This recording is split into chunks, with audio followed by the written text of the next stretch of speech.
Main purpose हमारा है, हम गोलोक एक्सप्रेस की तरफ से आए हैं और गोलोक एक्सप्रेस एक स्पिरिचुअल ऑर्गेनाइजेशन है जिसका मेन मोटिव है घर घर मंदिर हर मन मंदिर।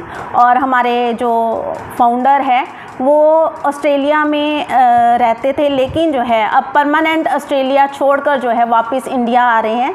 तो ये सबसे बड़ी जो है उनकी मतलब हम कहेंगे कि उनका धन्यवाद है कि वो हम लोगों के लिए जो है जन कल्याण के लिए जो है इतना बड़ा त्याग करके ऑस्ट्रेलिया से जो है वापस भारत आ रहे हैं। उनकी जो है इस मतलब अचीवमेंट के लिए हम लोग जो है ये खुशी जाहिर करने के लिए आप सबके साथ जो है ये एकादशी का दिन और पुरुषोत्तम मास और हमारे निखिल जी के आने की खुशी में जो है यहाँ पे आए हैं। तो ये हमारा मेन मोटिव है और आप सभी भी जो है हमारे इस मकसद में अपना योगदान दें, भगवान का नाम जपें और जो है खुशी को अनुभव करें। यही जो है हमारा मोटिव है। हम लोग जो है पहले तो हमारे गोलोक एक्सप्रेस की तरफ से सरल भगवद गीता सारूप बुक्स हैं वो डिस्ट्रीब्यूट करने आए हैं। साथ में जो है हम माला बैग्स भी जो है डिस्ट्रीब्यूट करेंगे, माला बैग्स और फ्रूट्स हैं हमारे, एप्पल है, लस्सी है और जो है इस तरह से जो है आज एकादशी के दिन में हम ये चीज़ें जो है ये वृद्धाश्रम में डिस्ट्रीब्यूट करने आए हैं। कृष्णा हरे कृष्णा कृष्ण कृष्ण हरे हरे, हरे राम राम राम हरे हरे। हम गोलोक एक्सप्रेस टीम की तरफ से वृद्धाश्रम में आज हमने विज़िट करा है एकादशी के अवसर पर। एकादशी के पर्व पे हम सब वृद्धाश्रम ओल्ड एज होम में सभी अपने बुज़ुर्गों के साथ सत्संग करने के लिए आज एकत्रित हुए हैं और इनके साथ कुछ हम फ्रूट्स और खाने पीने की जो व्यवस्था करी है उसके साथ हम इनके साथ एंजॉय करने वाले हैं और थोड़ा सा हम अपना भक्ति नाम करेंगे। सबसे जो प्रायोरिटी वाली बात है वो आज है हमारी ये जो सरल भागवत गीता की ये जो बुक है। आप सब ने देखा होगा कि जो भागवत गीता है वो इतने बड़े ग्रंथ हम उसको लाल कपड़े में लपेट के अपने मंदिरों में रख देते हैं। वो बुक जो है वो हमारी लाइफ के साथ रिलेटेड है। भागवत गीता जो है हमारी पूरी लाइफ जो है भागवत गीता के अकॉर्डिंगली ही जाती है। हमारे जो फाउंडर मेंबर जो हैं हमारे निखिल जी, उन्होंने उसको सरल रूप में जो छोटी सी बना दी है ताकि हर बंदा इसको पढ़ के और अपनी ज़िंदगी में उसको उस अनुसार ढाल सके अपने आप को। इसमें इतना अच्छा भगवत गीता को इतने मतलब सरल ढंग से पेश किया गया है कि मैं कहती हूँ कि बच्चे को भी समझ लग जाए कि हमारी लाइफ है क्या। लाइफ में हमारे साथ प्रॉब्लम्स आएंगे तो हमने उनको कैसे सॉल्व करना है, अगर हमें दुख आते हैं तो वो क्यों आते हैं। इसमें हर तरह का मिथ जो भक्ति है वो बुढ़ापे के लिए है, जवानी के लिए नहीं है, बचपन के लिए नहीं है। ये सारे मिथ इन्होंने हमारे जो फाउंडर निखिल जी हैं उन्होंने सारे मिथ इस बुक में क्लियर करे हैं। तो मैं कहती हूँ कि जिनको भी पढ़ना आता है प्लीज़ वो ज़रूर पढ़े इसको, ज़रूर इसको एक तरफ नहीं रखना है, इसको पूरा इसका अध्ययन करना है। अगर किसी को कुछ भी अगर लगे कि मैं पढ़ नहीं सकती तो हम लोग सारे आएंगे, एक जना हमारी जो एल्डर कोई भी जो है हमारा पर्सन कोई जो पहले से मतलब सीनियर मेंबर है वो आके आपको अच्छी तरह से समझा सकता है अगर आप हमें बोलोगे तो जो लाइफ में प्रॉब्लम्स है वो तो आनी है, लेकिन हमने उस प्रॉब्लम्स के साथ कैसे जूझना है ये हमारी ताकत है। ये बुक जो है इसको छोटी मत समझना, इसको ऐसे एक तरफ मत रखना, इसको प्लीज़ पढ़ना और अगर और लोगों को भी चाहिए होगी तो हम ज़रूर आप लोगों को देंगे। Thank you so much, thank you ji. Hare Krishna Krishna Krishna Hare Hare, Hare Ram Ram Ram Hare Hare. तो आज हम सब लोग गोलोक एक्सप्रेस की तरफ से आप सभी के बीच में आज आए हैं। तो हमारा जो मोटिव है वो यही है कि हम लोग क्योंकि मिशन है हमारे संस्था का घर घर मंदिर हर मन मंदिर। तो जिस घर में भगवान है वो घर मंदिर है, और जिस मन में भगवान है वो मन मंदिर है।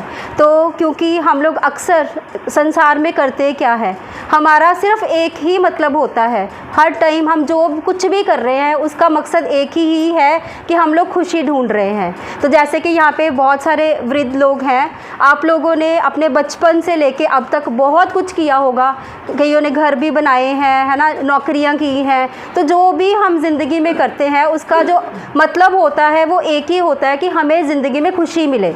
तो खुशी पाने के लिए हम क्या क्या नहीं करते, कहाँ खुशी ढूंढते हैं, हम चीज़ों में खुशी ढूंढते हैं, हम लोगों के साथ खुशी ढूंढते हैं। बट भगवान कृष्ण भगवत गीता में क्या कहते हैं कि किसी चीज़ में वो औकात नहीं है कि वो हमें खुशी दे सके, किसी इंसान में औकात नहीं है, किसी रिश्ते में औकात नहीं है कि वो हमें खुशी दे सके। खुशी अगर पानी है तो उसका सिर्फ एक ही तरीका है कि उस परमात्मा के साथ जुड़ जाओ। वो परमात्मा की, क्योंकि हम अपने आप को शरीर समझते हैं।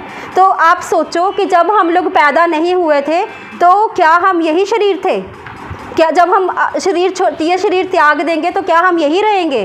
तो पैदा होने से पहले भी हम ये नहीं थे और शरीर त्यागने के बाद भी हम ये नहीं रहेंगे, हम कुछ और हो जाएंगे। तो फिर हम क्या हैं? हम लोग आत्मा हैं। और आत्मा को खुशी कैसे मिलेगी? आत्मा को खुशी मिलने का सिर्फ एक ही तरीका है कि ये आत्मा जो है वो परमात्मा से मिल जाए, तभी वो खुशी पा सकती है।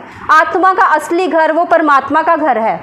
जैसे हम लोग कहीं बाहर घूमने जाते हैं, अक्सर जहाँ पे हम सोते हैं वहाँ पे हम पहुँच जाते हैं तो हमें सुकून मिलता है, चाहे जितना मर्जी घूम ले।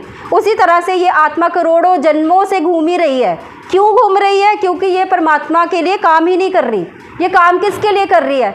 चीज़ों के लिए, है ना। लोगों के साथ हम लोग रिश्ते बनाते रहते हैं और उन्हीं रिश्तों के लिए हम सच झूठ बोलते हैं, सही गलत करते हैं। लेकिन क्या वो हमें फ़ायदा देता है? अंत में क्या होता है? हम ये शरीर छोड़ देते हैं और फिर कोई पता नहीं किस माँ की गर्भ में जाना है, किस कुत्ते बिल्ले की जोनी में हमने जाना है। और अगर हम फिर से इंसान बन गए तो फिर यही चक्कर, फिर यही कुछ हमने करते रहना है। और जब तक हमें ये समझ में नहीं आ जाती कि हमें जो इंसान का शरीर मिला है, इसका जो मोटिव है, इसका जो अर्थ है वो सिर्फ एक है कि इस शरीर के माध्यम से जो इस शरीर में आत्मा वास कर रही है उसको परमात्मा से मिलाना है। अगर हम इस शरीर को इस तरह से प्रयोग नहीं कर पाए, चाहे जितना मर्जी धन कमा लो, चाहे जितने मर्जी घर बना लो, चाहे जो मर्जी कर लो, जितने मर्जी रिश्ते बना लो, वो किसी काम के नहीं है। तो मेरे ख्याल से आप लोगों से ज़्यादा तो इस चीज़ को कोई भी नहीं जानता होगा, है ना, कि कितनी खुशी आप लोगों ने क्या नहीं किया होगा इतनी उम्र तक। तो क्या खुशी पाई आपने? आज यहाँ बैठे हो तो आप इसको पॉजिटिवली लो।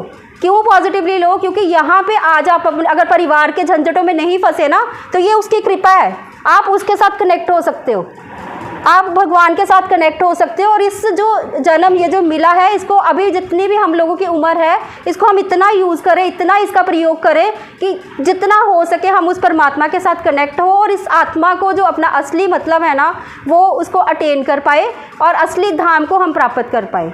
तो इस तरह से भगवान का नाम ज़रूर लेना है। और कलयुग है तो कलयुग में जैसे देखो, सतयुग था पहले, सबको पता होगा सतयुग क्या होता है, पता है ना सबको? बोलिए, पता? त्रेता युग होता है, द्वापर युग होता है, 4 युग होते हैं, है ना। सतयुग, द्वापर युग, त्रेता युग और ये कलयुग। ये जो, हाँ जी बिल्कुल बिल्कुल अंकल जी, ये जो पिछले 3 युग थे ना, ये बहुत अच्छे युग थे। इसमें बड़ी साफ़ सुथरा काम होता है, लोग अच्छे होते हैं।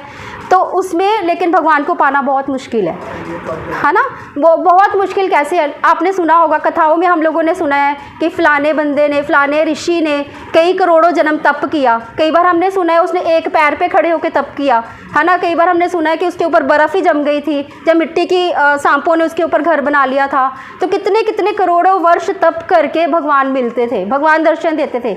लेकिन कलयुग का एक फ़ायदा है, कलयुग में नुकसान तो बहुत हैं कि हम भगवान माया के अराउंड रहते हैं, हम भगवान के साथ कनेक्ट नहीं हो पाते। लेकिन इसका फ़ायदा एक है, एक नहीं 2 फ़ायदे हैं। एक फ़ायदा तो ये है कि कलयुग में नाम सिमरन से, सिर्फ भगवान का नाम लेके हम लोग भगवान को पा सकते हैं।